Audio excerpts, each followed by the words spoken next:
Welcome to another video from Gweilo 60. A lot of people wonder why did you retire into China? Well, I'm going to tell you, and for all you people out there, like I get a lot of people saying, fuck, I've been stuck in the UK, or I've been stuck in San Francisco, I've been stuck here, there, and everywhere, and life just ain't treat me very good, guys. I'm gonna go and retire in China like Gweilo 60, find himself a beautiful young Chinese girl, and walk the streets of China with a camera in their hand, and drink beer. You can actually, ni hao. You can actually walk down the street in China, in a place that you've never been before, drink a beer, even after the BBC bullshit, and you're as safe as you've ever been. Sounds like a song, but the idea is, why? You see, you're sitting in San Francisco and you're saying, well, I got to rent an apartment. $2,000-3,000 American dollars a month. You know how you could live in China on $2,000 or $3,000 American dollars a month? You could live like a freaking king. Like seriously, I don't spend that much, and I travel and I drink a lot of beer, guys, and I go out for supper all the time. But there are good and bad in every decision. When I decided to retire into China, I had to submit to all of the rules and regulations of an authoritarian Chinese government. That means that you can walk down the street drinking a beer. That means that when you go out for all you can eat beer and barbecue and whatever, it costs you 70 RMB. You heard me right. 70, it's 12 bucks Canadian, just over $10 American. My God. I don't even know what that is in pounds. You don't have to step over homeless people on the street, which is, because this is a communist government and they just don't allow that. You don't have drug addicts everywhere. You're not going to get raped, killed. There are no mass shootings. All of these things you have to put up with. Yeah, I know it's not fair, but it is the truth. You've seen it in my videos, you've seen it in Barrett's videos, you've seen it in Jason's videos, and Daniel Dumbrill's videos, and Alex Absolutes, and Alex from Reporter Fine Media, and Blondie's, and Nico's, and all of the other guys and girls out there that are actually showing you the real China. But out of all of these people that I know, I am the only retired boy, so I know it all as far as retired goes.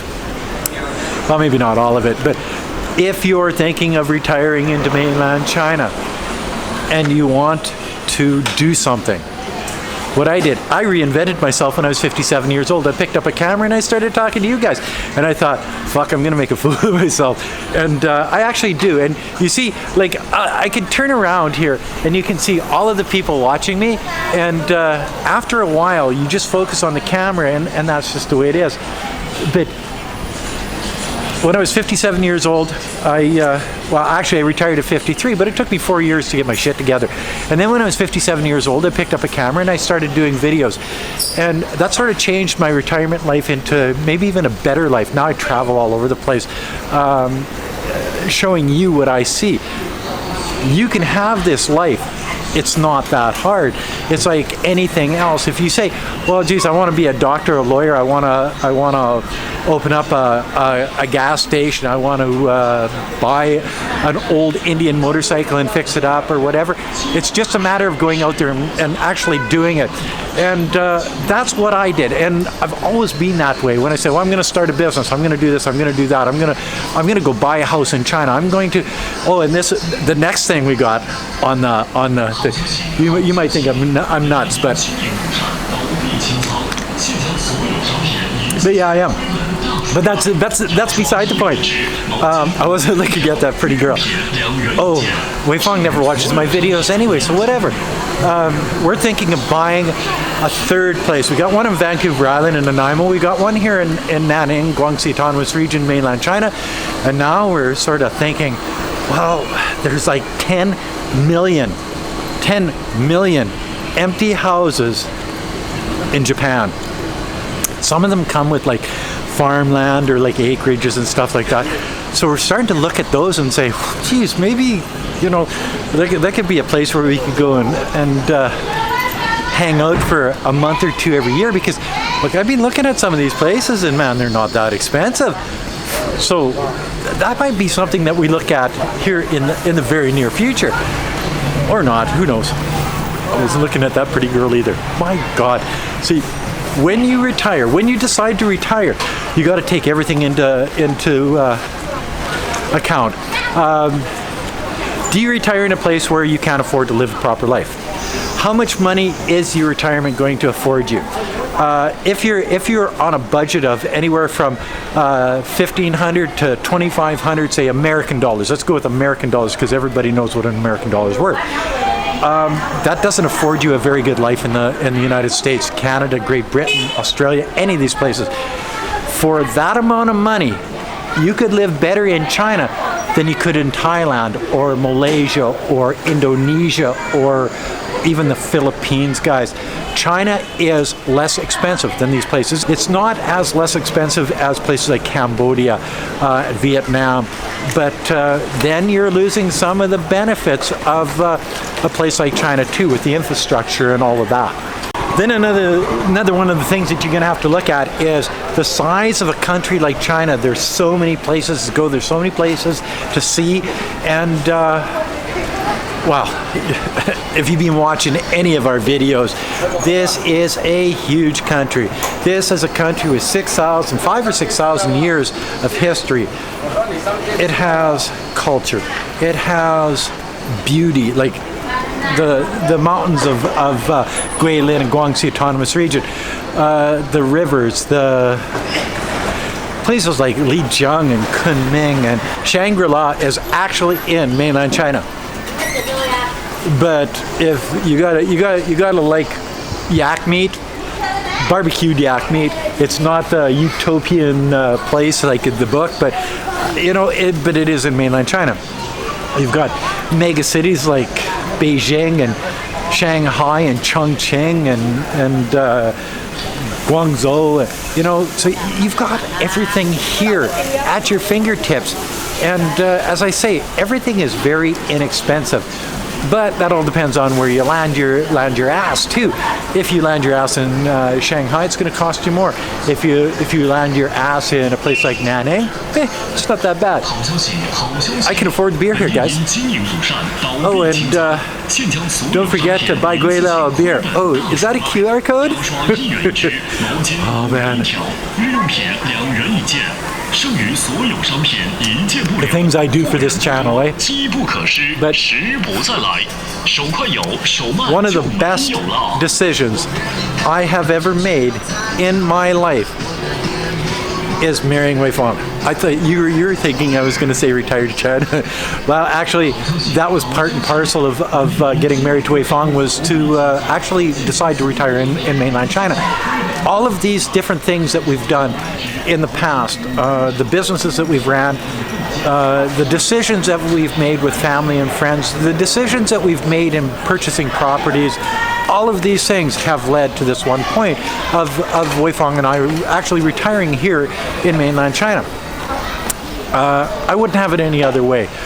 We got lucky. We made the right decisions. So here you go. If you're thinking about retiring in a country other than your own, because the cost is just too much. If you're thinking of having a life like Gweilo 60, it's not a bad life. I'm not looking at that pretty girl. My God, Wei Fang, don't watch this video. Turn this video off really quickly. If it's I'm a bad man. So if you're thinking about retiring into mainland China, picking up a camera and doing the same thing as what I've done, I'm nothing special. It is possible for anybody to do something like this. If I can do it, any of you people out there can do it. My wife says I have a gift of gab. I don't know what the hell she's talking about. It's the beer speaking. But yeah, Some people in this business are really good at editing. Some people are really good at talking. Some people are analytical. Some people, each and every one of us that does videos about mainland China has something different to offer you. So watch everybody. Watch the lovers, watch the haters. Make up your own mind about this country, but when it comes time to make a decision on making a move and retiring, keep in mind that China is one of those places that I recommend. Actually, I recommend highly, just for the fact that it's inexpensive, it's safe. The people are great. The food is amazing. If you want to travel around the country, you can't find a better country to travel around than mainland China. It's just got so much to offer. The culture, the heritage, the different heritages. Like, holy smokes, you're talking different types of people in different types of areas around a country. This one is probably one of the most diverse I've ever seen in my life. And it can keep you busy for years and years and years. Do I recommend coming over here, not keeping your place in your own country? No. It's always nice, because I'm Canadian, I'll always want to go back home sooner or later. And that's just the way people think. A friend of mine actually asked me, when I was retiring, he actually bought my business. He says, Kurt, he says, you're retiring to China? I said, yeah. He says, do you want to live there for the rest of your life? And I says, John, I don't know, but I like it there now. So this is where I want to be at this point in my life. What happens 5 or 10 years down the road, what happens then happens then. So we can make these decisions for ourselves now. What do we want to do now? When we get older, maybe we're not as adventurous. We don't want to experience as much. We don't want to get up so early, and we don't want to stay up so late. And those things change, and everybody's life changes. But at this point in my life, I made the best decision I possibly could for both Weifang and myself. Not just because of COVID, not just because we have an adventurous streak. I think it's because it's shown us that there's more to life than just watching TV. There's more to life than just making money. There's more to life than just hanging out in a place like Canada, living your life, seeing new cultures, seeing new people, seeing the way the world actually works, watching the news and seeing it from a different perspective, because you've lived in a country where the news is saying, oh, that place is shit. And then you look around and you say, well, they're lying to you guys. Just stuff like that. So anyway, that's another video from Gweilo 60. If you like this video, as always, in a village in mainland China with a beer and retired and loving it. You know what I mean? Oh, and don't forget to put a couple bucks in the children's Patreon account. It's for a good cause. Thanks for watching. Peace out. Bye now.